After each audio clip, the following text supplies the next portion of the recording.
What is up, guys? Welcome back to another video. I know it's been a while since I've uploaded, but not really been doing much interesting on the cars. I have started filming a video on this, but I haven't finished that video yet because I'm waiting for bits to arrive. Today I'm going to be doing some bits on this, which I'll explain in a minute, and I'll also give you a little workshop update as to what we're doing. So as you can see, we started Ross's project, which his car was perfectly running and everything, but decided to strip the engine out. And now Ross is hating life doing the shaved bay. We welded in all the reinforcement plates, looking lovely. But yeah, you enjoying yourself, Ross? That's nice. But as you probably already know, we're going to be 1JZ swapping this one. We do have, let me come over here. So Ross picked up this 1J a few months back. It's a 1JZ GTE non-VVTi. It's a complete engine, but it had rod bearing failure, so the crank had scoring in it, and it actually worked out better to get another JZ, and we're going to take the crank out of this. That's also missing all of the sensors, but this one's got all the sensors. So this is a VVTi and that's a non-VVTi, but we're going to do the non-VVTi build just because it's got more parts, got all the intake with it and everything, so it just works out more economical to do that one than this one. But yeah, I'm going to be stripping this down and building it very soon. Well, that one, Ross has ordered all the parts. The most expensive online order he's ever done.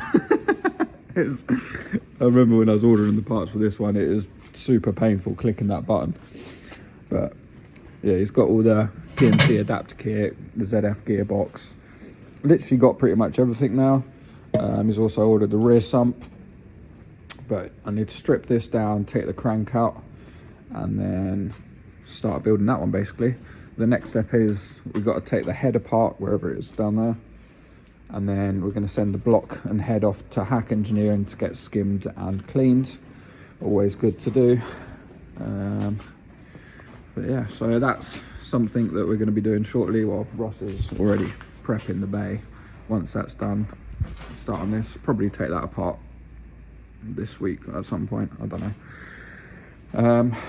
Little update on this one. As you can see, she is jacked up and looking pretty disgusting, to be honest. Got a bit of a leak up there apparently. So it's had a little shower. I haven't been driving this at all. I think I've driven the car 3 or 4 times because each time I'm just figuring out little issues. And the last time I drove it, which was at the car meet that we done, the front brakes, where the car's been sat, the pistons were sticking, so they were like staying on, so it was pulling all over the place, and they were actually on so hard that they were like really hot, and it made all of the grease out of the hub, but it was all bubbling out of here. And I mean, this wheel's not bolted on, but I can't turn the wheel, so I've got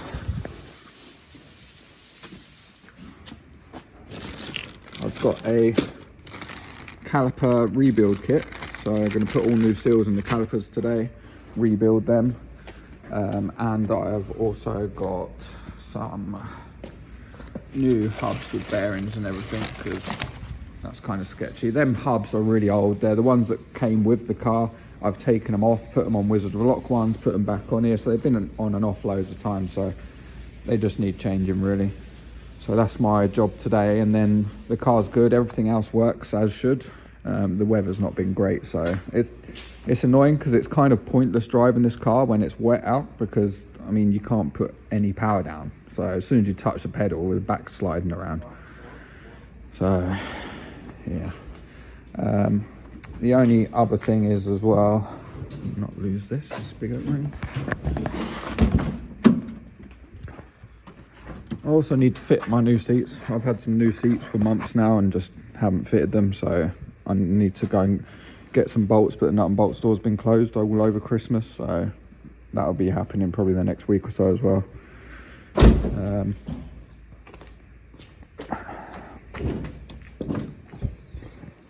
Jeez, so beautiful. One thing I'm gonna do, so this is the 36 power steering pump. It's been causing a lot of headaches, to be honest. I don't know if you can see, but I'll put in a video now of me just revving it up here, and you'll be able to look at the power steering pump. It's like all twisting.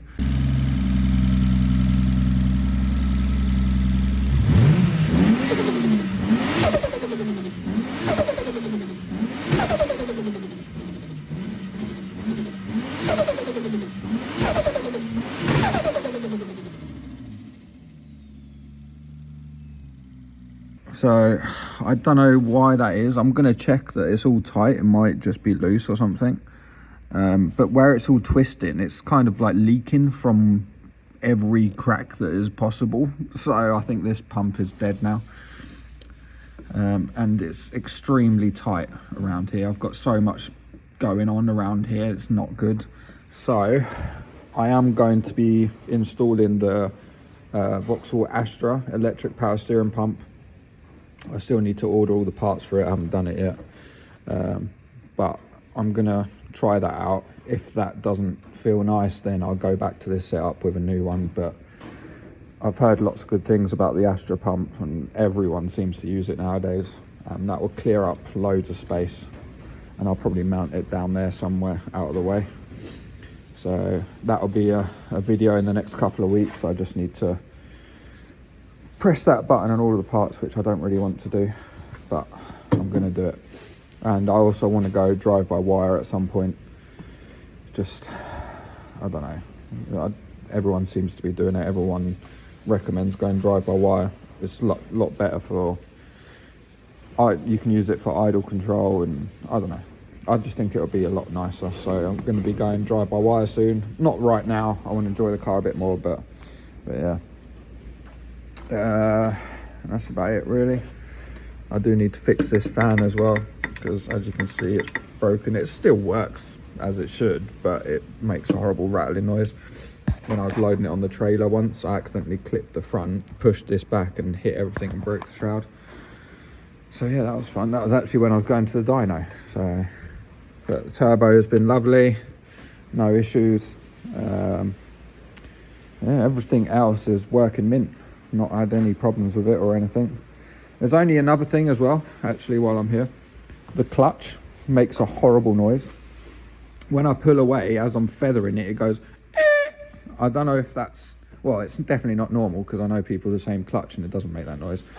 But my theory is, because my rear of my sump is leaking a little bit, so maybe some of the oil's going in to the clutch and causing it to squeak. I don't know. So that's another project. I mean, the clutch works fine, it just makes that noise and it's really annoying. It's like crazy loud when you're driving around town going